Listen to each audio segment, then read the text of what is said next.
పట్టుదలతో కష్టపడి సాధన చేస్తే అందనిదేది ఉండదని హుజూర్ నగర్ యువకుడు బొబ్బా భరత్ రెడ్డి మరోమారు నిరూపించారు.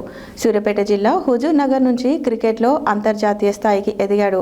ప్రస్తుతం నల్గొండ జిల్లా క్రికెట్ అసోసియేషన్ నుంచి ప్రాతినిధ్యం వహిస్తున్న బొబ్బా భరత్ రెడ్డి ఈ నెల 15వ తేదీ నుంచి శ్రీలంకలో జరిగే అంతర్జాతీయ స్థాయి cricket category T20 one day cricket పోటీలకు ఎంపికయ్యాడు.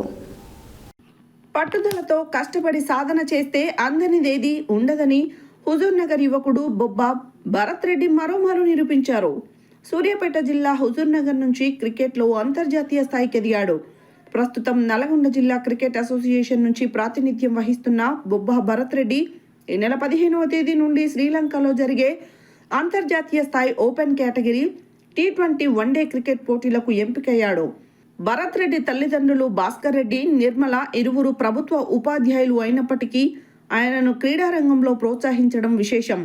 డిగ్రీ పూర్తి చేసిన భరత్ గత 7 ఏళ్లుగా బుచ్చిబాబు, ఇంద్రశేఖర్ రెడ్డి అనే కోచ్ల వద్ద క్రికెట్లో శిక్షణ తీసుకుంటున్నాడు. ప్రతిరోజు ఎనలేని సాధనతో బౌలర్గా మంచి గుర్తింపు పొందాడు.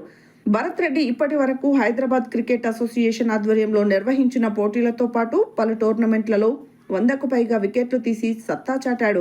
భారత్ స్టార్ బౌలర్ సిరాజ్ను ఆదర్శంగా తీసుకుని మంచి బౌలర్గా రాణిస్తున్న భరత్ భవిష్యత్తులో భారత క్రికెట్ జట్టుతో పాటు IPLలో చోటు సాధించడమే ధ్యేయంగా ముందుకు సాగుతున్నాడు.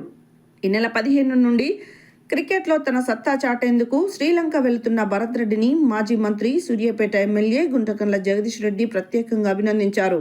ఈ సందర్భంగా హైదరాబాద్లో ఆయనను మర్యాదపూర్వకంగా కలిసిన భరత్ రెడ్డిని క్రికెట్లో మంచి ప్రతిభ కనబరిచి సొంత ఊరుతో పాటు సూర్యాపేట, నల్గొండ జిల్లాలకు అలాగే తెలంగాణ రాష్ట్రానికి, దేశానికి మంచి పేరు తీసుకురావాలని ఆకాంక్షిస్తున్నట్లు తెలిపి అభినందించారు.